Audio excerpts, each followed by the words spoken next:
kembali lagi berjumpa dengan saya Joy dan saya di sini untuk mengingatkan kembali kepada seluruh jemaat sekalian untuk ibadah onsite yang selalu diadakan setiap hari Minggu pada pukul 6:30 pagi dan untuk ibadah online yang selalu ditayangkan secara perdana pada YouTube kami setiap hari Minggu pukul 6:30 pagi. Dan itu saja kiranya yang bisa saya sampaikan. Saya ucapkan terima kasih atas perhatiannya. Selamat beribadah, Tuhan Yesus memberkati.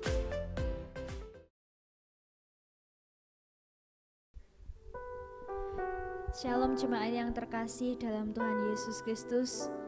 Saya mengajak untuk kita semuanya dapat mengucap syukur kepada Tuhan oleh karena anugerahnya yang senantiasa baru dalam kehidupan kita. Kita dapat ada sampai pada saat hari ini. Kita dapat memberikan yang terbaik, dapat mempersiapkan yang terbaik untuk kita dapat memuji dan menyembah Tuhan. Mari saya ajak untuk kita mempersiapkan hati kita. Kami mengucap syukur Tuhan untuk segala anugerah-Mu Tuhan Yesus yang baru dalam kehidupan kami, senantiasa melawat kehidupan kami Tuhan Yesus, sehingga pada saat hari ini Tuhan kami dapat merasakan anugerah-Mu, kami dapat merasakan kasih-Mu Tuhan Yesus yang tidak pernah habis dalam kehidupan kami. Terima kasih Tuhan, ini kami segenap jemaat-Mu, kami mau datang menyembah-Mu. Terima kasih Tuhan Yesus.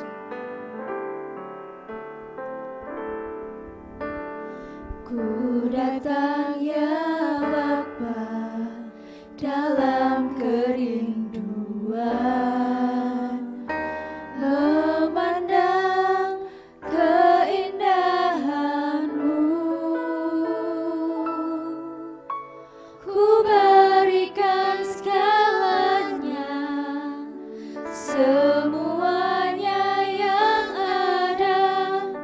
Ku ingin menyenangkan hati-Mu, oh Tuhan. Ku datang ya Bapa, ku datang ya Bapa dalam kerinduan, memandang keindahan-Mu. Ku berikan segalanya, semuanya yang ada. Ku ingin menyenangkan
Ajar kami Tuhan untuk tetap berharap kepadamu Tuhan Yesus. Hanya kepadamu,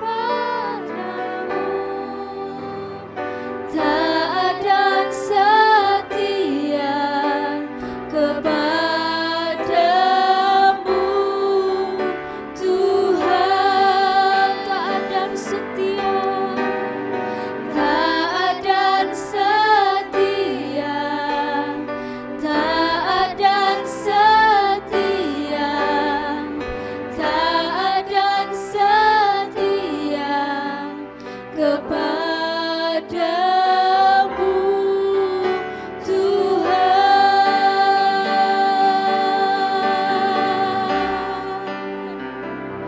Ini kami Tuhan, kami datang padamu. Haleluya.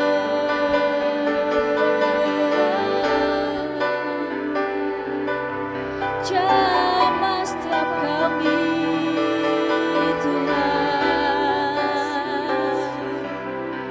Yesus.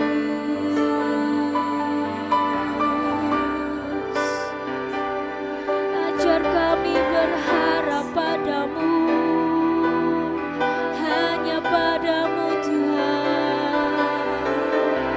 Oh, haleluya. Kami mau sembah Kau Tuhan. Haleluya. Kami percaya Tuhan, Kau hadir di tengah-tengah kami, menjamah setiap kami. Oh Yesus Tuhan.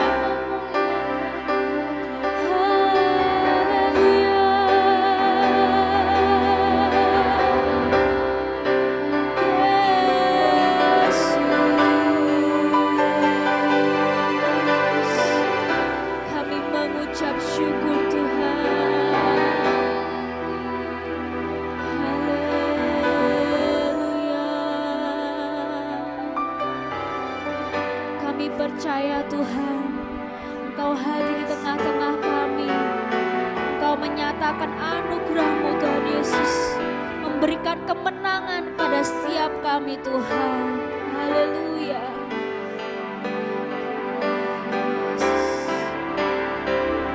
Ku yakin Kau hadir di sini. Ku rasakan kuasa yang tak terbatas. Ku yakin Kau nyata di sini.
mengucap syukur Tuhan Yesus, oleh karena anugerah-Mu, oleh karena Engkau yang menjadi sumber pengharapan kami, sumber kekuatan kami Tuhan.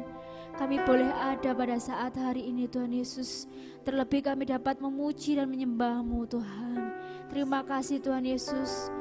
Kami berdoa Tuhan Yesus, kiranya Tuhan setiap puji-pujian yang keluar dari mulut kami Tuhan dapat menyenangkan hati-Mu. Tiba saatnya Tuhan Yesus kami mempersiapkan tanah hati kami yang paling baik Tuhan Yesus untuk ditaburi oleh benih firman-Mu. Kiranya Tuhan Engkau yang berbicara pada setiap kami Tuhan Yesus, membuat benih-benih firman-Mu Tuhan Yesus dapat bertumbuh dalam hati kami, bertumbuh dalam kehidupan kami, berbuah dan dapat dinikmati oleh sekitar kami Tuhan Yesus. Terima kasih Tuhan, kami juga menyerahkan hamba-Mu yang akan menyampaikan firman-Mu. Kiranya Tuhan Engkau mengurapi mulai dari ujung rambut sampai ujung kakinya. Engkau memakainya secara hebat luar biasa. Terima kasih Tuhan, terima kasih Bapa di surga.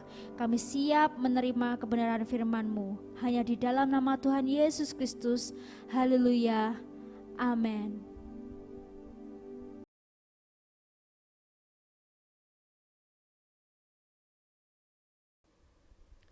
Salam jumpa Tuhan, kita berjumpa kembali dalam ibadah online GPT Home.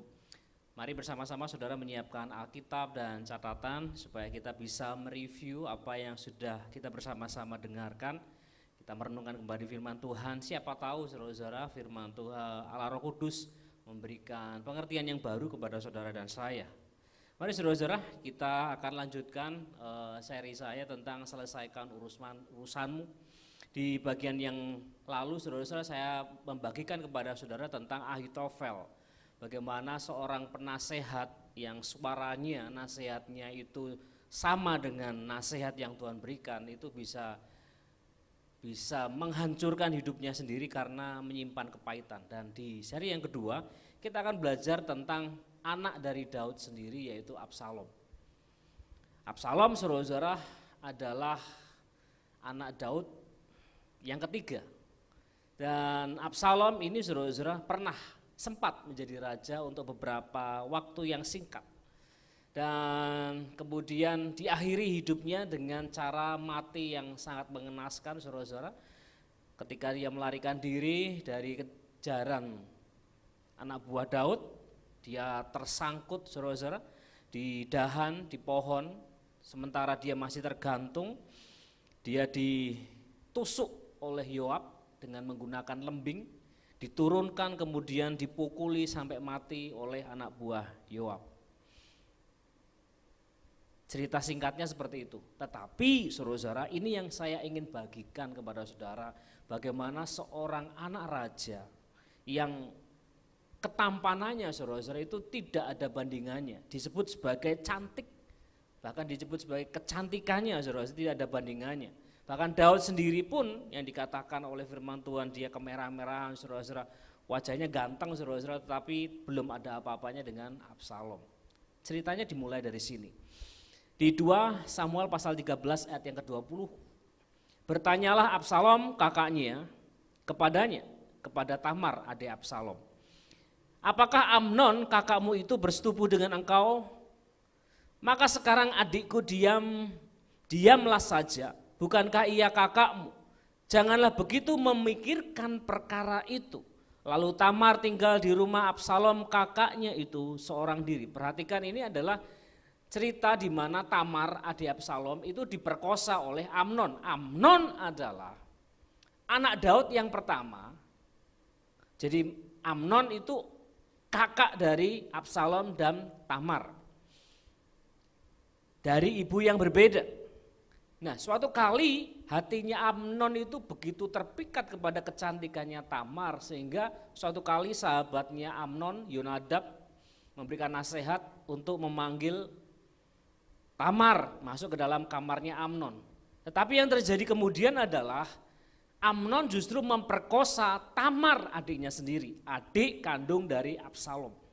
Dan setelah mengetahui bahwa adiknya diperkosa, yang dikatakan oleh Absalom ini kedengarannya baik. Perhatikan saudara-saudara, kedengarannya baik. Tapi dari cerita yang kedengarannya baik ini, cerita ini bergulir saudara-saudara seiring dengan waktu menjadi sebuah gunung besar saudara-saudara yang meletus, yang menghancurkan banyak sekali hal, terutama Absalom. Perhatikan saudara-saudara, ayat yang ke-20 berkata, Absalom berkata, maka sekarang adikku diamlah saja. Diamlah saja. Bukankah ia kakakmu, Amnon? Janganlah begitu memikirkan perkara itu. Saudara-saudara lihat nasihatnya Absalom kepada Tamar.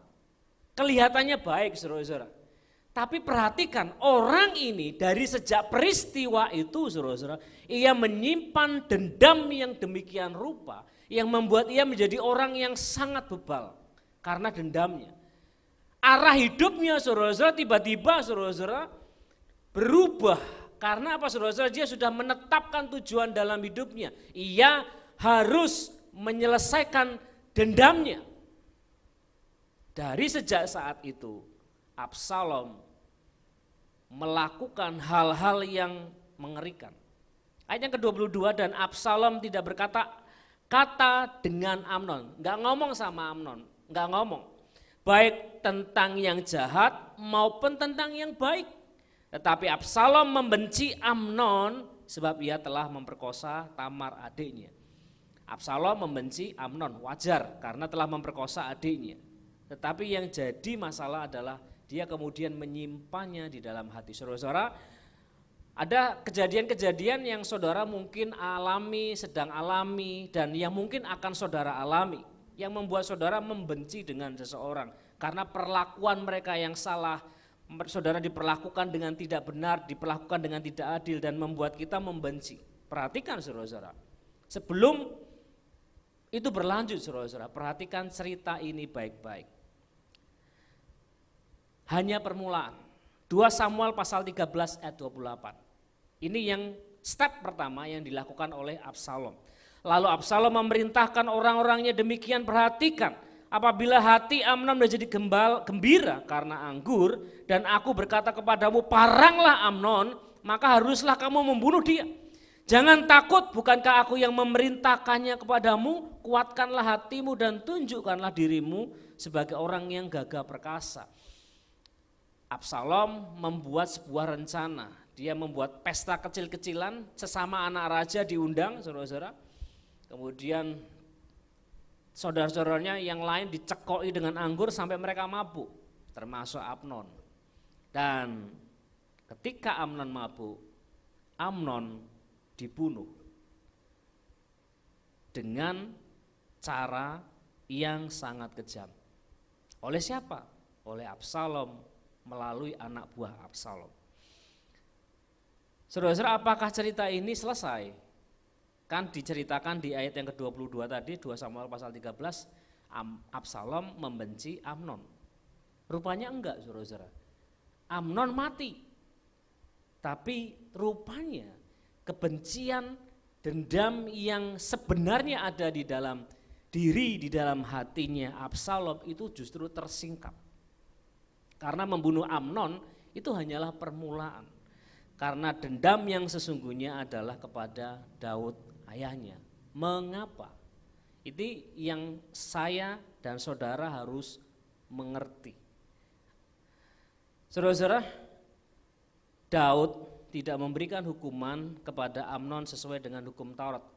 Rupa-rupanya saudara-saudara, Daud ini mengajarkan hukum Taurat kepada anak-anaknya. Itu terbukti dari apa yang dikatakan oleh Tamar kepada Amnon ketika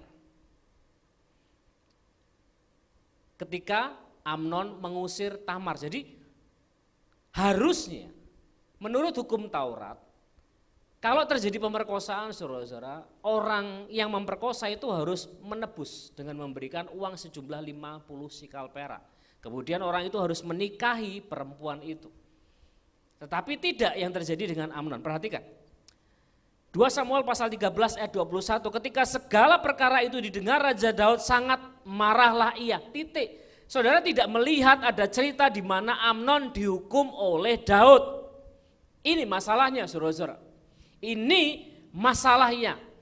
Inilah yang membuat Absalom sangat membenci Daud. Semula Absalom membenci Amnon. Tetapi karena Daud sebagai seorang yang seharusnya menegakkan hukum, ia tidak menegakkan hukum. Ia, Daud, saudara, Raja Daud tidak tidak menegakkan hukum Taurat yang ia sudah ajarkan kepada anaknya sejak dari mereka kecil. Bayangkan saudara-saudara, anak saudara-saudara melihat saudara sebagai seorang ayah, saudara sudah terbiasa mengajar anak-anak saudara sesuai dengan perintah Tuhan, dengan firman Tuhan. Tapi suatu ketika saudara-saudara ada sesuatu yang salah, saudara tidak melakukan sesuai dengan perintah Tuhan. Itu sangat melukai hati anak kita. Perhatikan Ulangan 22 ayat 29. Hukum Taurat berkata seperti ini. Maka haruslah laki-laki yang sudah tidur dengan gadis itu memberikan 50 sikal perak kepada ayah gadis itu. Dan gadis itu haruslah menjadi istrinya. Sebab laki-laki itu telah memperkosa dia selama hidupnya. Tidak boleh laki-laki itu menyuruh dia pergi. Tidak boleh menyuruh pergi.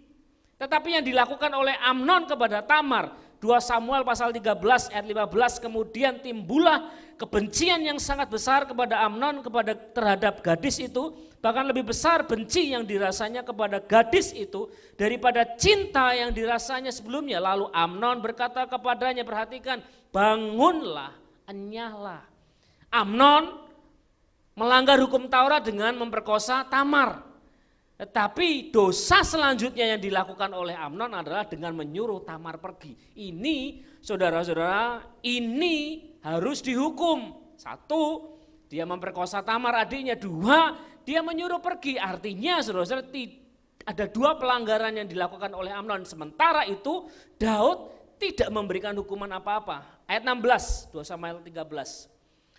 Lalu berkatalah gadis itu kepadanya, tidak kakakku, perhatikan yang dikatakan Tamar, tidak kakakku, sebab penyuruh aku pergi adalah lebih jahat daripada apa yang telah kau lakukan kepadaku tadi. Tetapi Amnon tidak mau mendengarkan dia. Jadi jelas Tamar mengerti isi hukum Taurat. Memperkosa itu jahat, tetapi menyuruh Tamar pergi itu jauh lebih jahat. Dan Absalom juga ngerti isi hukum Taurat ini. Sewaktu saya membaca ayat-ayat ini, saudara-saudara, saya baru menyadari bahwa ternyata Daud sebagai seorang ayah, saudara-saudara, dia kehilangan konsistensi integritasnya. Dan itulah yang melukai, sangat melukai Absalom. Memang saudara-saudara, membenci atau mengampuni itu pilihan, tetapi ini dimulai dari Daud. Dan kemudian balas dendam yang sebenarnya mulai dilancarkan. 2 Samuel pasal 15 ayat yang ke-1 dan yang kedua. Sampai ayat yang keempat saudara-saudara bacakan selengkapnya. Sesudah itu Absalom menyediakan baginya sebuah kereta serta kuda dan 50 orang yang berlari di depannya. Maka setiap pagi berdirilah Absalom di tepi jalan yang menuju pintu gerbang. Setiap orang yang mempunyai perkara yang tidak mau masuk menghadap raja untuk diadili perkaranya, orang itu dipanggil Absalom dan ditanyai, dari kota manakah engkau? Apabila ia menjawab, hambamu ini datang dari suku Israel anu. Maka berkatalah Absalom kepadanya, lihat perkaramu itu baik dan benar. Tetapi dari pihak raja tidak ada seorang pun yang mau mendengarkan engkau. Lihat kata-kata yang dipilih oleh Absalom. Lalu lagi kata Absalom, sekiranya aku diangkat menjadi hakim negeri ini, maka setiap orang yang mempunyai perkara dan pertikaian hukum bolehlah datang kepadaku dan aku akan menyelesaikan perkaranya dengan adil. Lihat yang disampaikan Absalom kepada orang Israel ketika ia ingin merebut hati orang Israel. Dia sudah lari, saudara-saudara, sudah kabur, saudara, setelah membunuh Amnon, kemudian setelah beberapa tahun dia bisa kembali ke Yerusalem. Kesempatan itu dia pakai dengan cara mengambil hati orang Israel, yaitu dia menjadi hakim. Kalau orang Israel mau masuk ke hadapan raja untuk dihakimi, saudara-saudara, perkaranya diputuskan sama seperti yang terjadi kepada Salomo. Saudara-saudara, Absalom itu nyegat di pintu gerbang.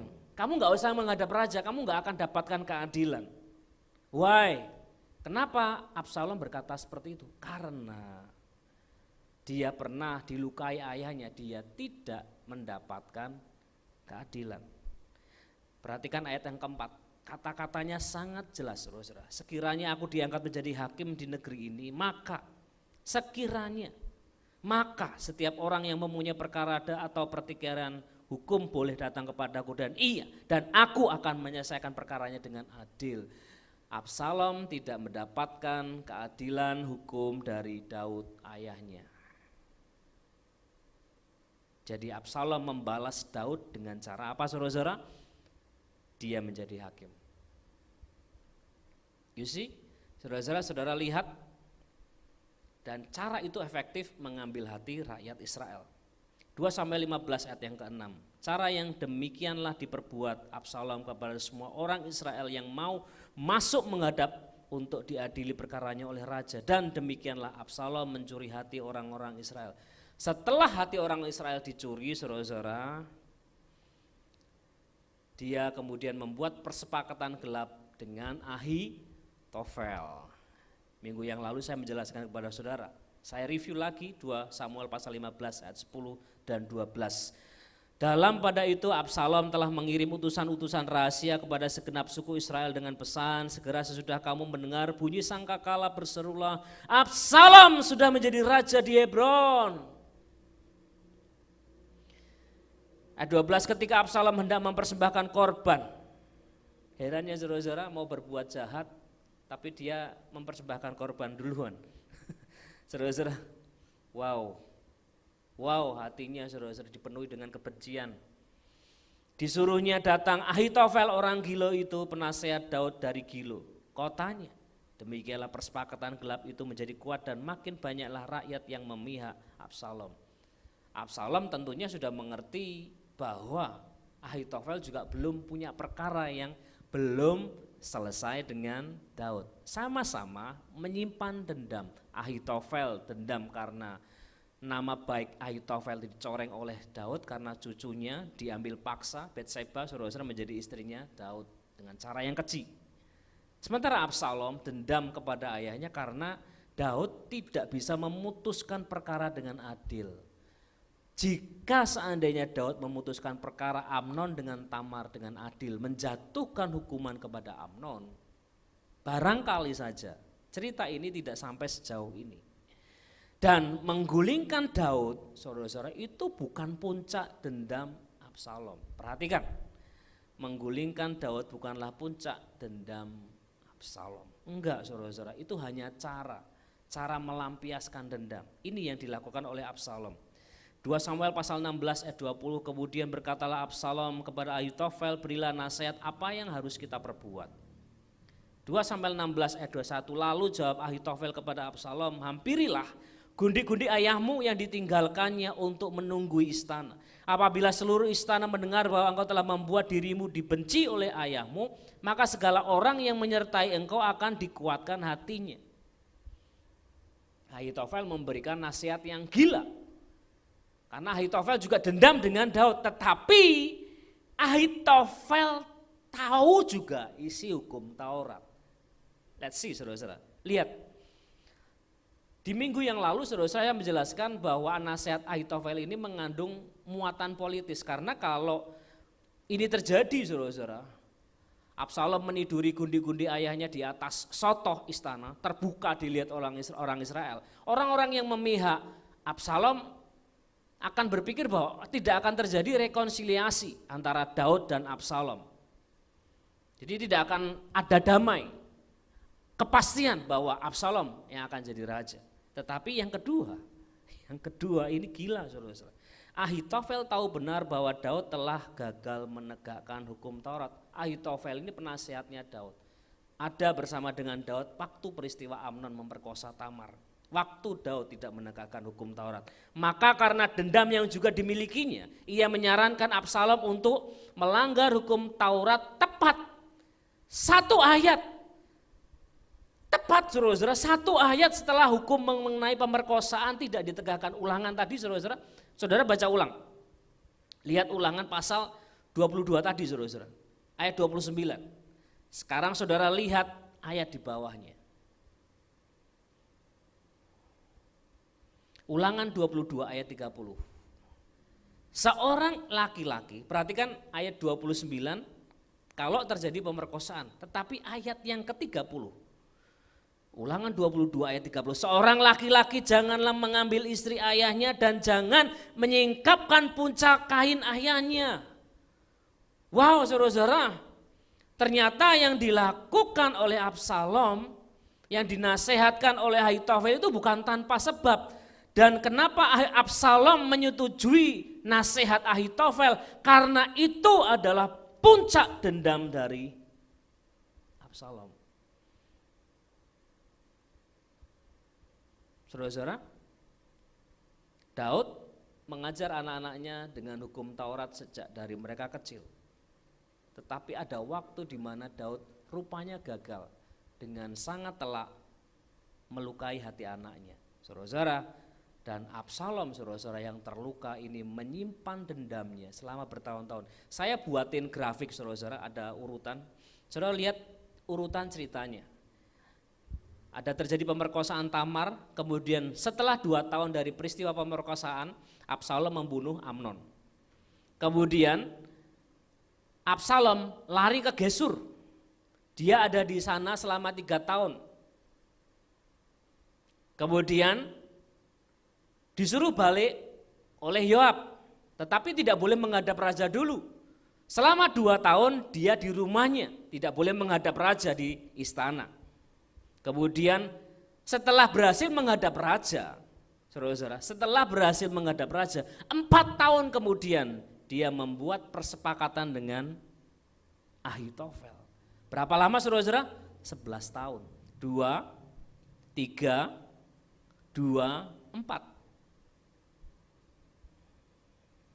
Selama 11 tahun Absalom bisa bersabar untuk menuntaskan dendamnya, menunggu kesempatan. Saudara-saudara, saudara mungkin menyimpan dendam dengan seseorang, segeralah buang saudara-saudara. Saya harap saudara bisa memahami cerita Absalom ini. Karena Absalom bisa menunggu dengan sangat sabar untuk menuntaskan dendamnya. Di titik di mana Daud telah gagal, di titik itulah Absalom membalaskan dendamnya. Jadi saudara-saudara, apapun yang saudara sudah alami, rasa sakit yang sangat hebat yang mungkin saudara alami, saya berdoa saudara supaya saudara melepaskannya dari sekarang. Itu membusukkan hidup kita. Kita bisa membuat rencana-rencana yang jahat seperti Absalom, karena kesempatan itu akan tiba saudara-saudara. Jadi saudara-saudara, sebelum itu terjadi, mari saudara-saudara, izinkan Roh Kudus menjamah hati saudara. Ketidakmampuan kita saudara-saudara itu adalah wadah bagi kuasa Tuhan untuk mengalir. Saya berdoa supaya saudara yang mengalami hal-hal yang pahit dalam hidup saudara, lepaskan, relakan pergi saudara-saudara. Karena tidak ada yang bisa kita bawa menghadap Tuhan yang Maha Kudus jika kita membawa hal-hal yang tidak berkenan kepadanya, termasuk menyimpan dendam dan amarah. Lepaskan saudara-saudara. Mari kita berdoa. Allah Bapa kami yang di sorga, biarlah saat ini kami memperoleh pewahyuan, pengertian yang baru yang dari Roh Kudus. Supaya kami tidak berlaku seperti Absalom, menyimpan dendam demikian lamanya, menyimpan kepahitan dan amarah demikian lamanya.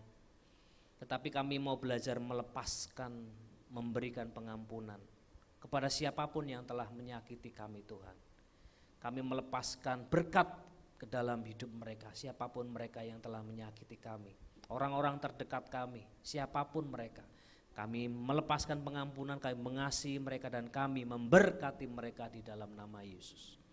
Hidup kami adalah milik Tuhan, bukan milik dari dendam yang telah merusak hubungan kami dengan sesama. Terima kasih Tuhan, Engkaulah yang menjadi hakim atas hidup kami. Di dalam nama Tuhan Yesus Kristus kami berdoa dan mengucap syukur. Amin.